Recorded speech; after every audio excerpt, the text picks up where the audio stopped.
Britain की royal navy का aircraft carrier HMS Queen Elizabeth अपने स्ट्राइकर ग्रुप के साथ हिंद महासागर में दाखिल हो चुकी है। ब्रिटेन एयरक्राफ्ट कैरियर के साथ डिस्ट्रॉयर, फ्रिगेट, पनडुब्बी और मिसाइल स्नाइपर जहाज का पूरा बिखेड़ा मौजूद है। आपको बता दूं कि ऐसा पहली बार हुआ है जब ब्रिटेन ने हिंद महासागर में अपने सबसे बड़े युद्धपोत की रणनीतिक तैनाती की है। बताया जा रहा है कि यह एयरक्राफ्ट कैरियर चीन को चिढ़ाने के लिए दक्षिण चीन सागर में अमेरिका और जापानी नौसेना के साथ युद्ध अभ्यास में हासिल लेगा। इस एयरक्राफ्ट कैरियर के हिंद महासागर में आने से सबसे ज़्यादा चीन की परेशानी बढ़ गई है। इस इलाके में चीन तेज़ी से अपने नौसैनिक तादाद बढ़ाना चाहता है। यही कारण है कि श्रीलंका, लाओस, मालदीव सहित कई देशों में चीन सैन्य अड्डे बनाने की कोशिश कर रहा है। एयरक्राफ्ट कैरियर पर तैनात है यह जंगी जहाज। इस स्ट्राइकर समूह में F-35B लाइटिंग फाइटर जेट के 2 स्क्वाड्रन तैनात है, जिसकी संख्या 36 है। यह लड़ाकू विमान सबसे घातक लड़ाकू विमान में गिना जाता है। इसके अलावा समुद्र में दुश्मनों की पनडुब्बियों का पता लगाने के लिए 14 हेलीकॉप्टर भी तैनात रहते हैं। इसमें heavy transport helicopter, Chinook, attack helicopter, Apache भी शामिल है। HMS Queen Elizabeth aircraft carrier एक बार में 65 से ज़्यादा विमानों को लेकर सफ़र कर सकता है। इसमें फाइटर डेक के नीचे कुल 9 डेक हैं, जिनमें लड़ाकू विमान, हेलीकॉप्टर्स और दूसरे हथियार को रखा जाता है।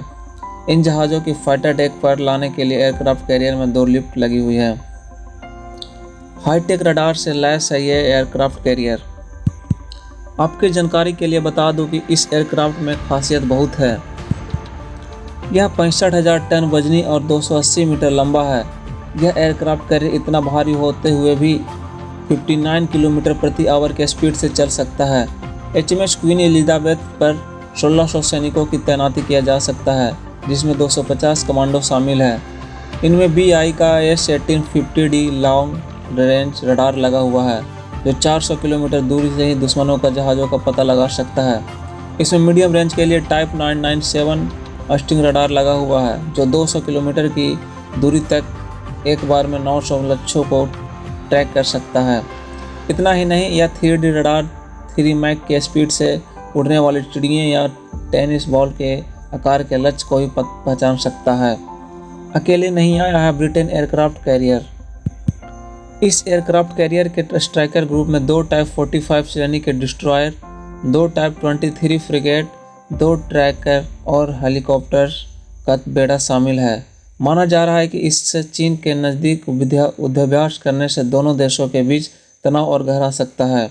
वहीं चर्चा है कि इस युद्धाभ्यास में ऑस्ट्रेलिया और कनाडा को भी आमंत्रित किया जा सकता है। इन दोनों देशों से भी चीन के संबंध निचले स्तर पर है। ब्रिटेन के विदेश सचिव डॉमिनिक राब ने कहा कि इस स्ट्राइकर ग्रुप की तैनाती भारत और इंडो पैसिफिक में सहयोगी के साथ रक्षा संबंध के एक नए युग की शुरुआत की है। ब्रिटेन ने कहा कि HMS क्वीन एलिजाबेथ की तैनाती भारत के साथ और हिंद प्रशांत क्षेत्र में गहरे राजनीतिक, आर्थिक और सुरक्षा संबंधों के लिए देश की प्रतिनिधित्व का प्रतिनिधित्व करती है। ब्रिटिश एयरक्राफ्ट देख चीन की चिंता बढ़ी। ब्रिटेन और चीन के बीच हांगकांग को लेकर सबसे ज़्यादा तनाव है। हांगकांग पहले ब्रिटेन की कॉलोनी थी। बाद में ब्रिटेन ने इसे शर्तों के साथ एक निश्चित समय के लिए चीन को सौंप दिया था। चीन ने इस शर्तों का उल्लंघन करते हुए चीन के सभी कानून ज़बरदस्ती हांगकांग पर डाल दिए हैं, जिसके जवाब में ब्रिटेन ने यहाँ से भी निवासियों को अपने देश की नागरिकता देने का ऐलान किया है।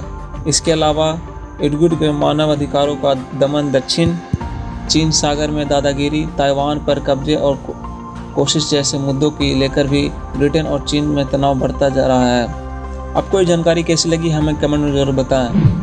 और यदि आप हमें सपोर्ट करना चाहते हैं तो आप हमारे चैनल को सब्सक्राइब कर सकते हैं। जय हिंद, जय भारत।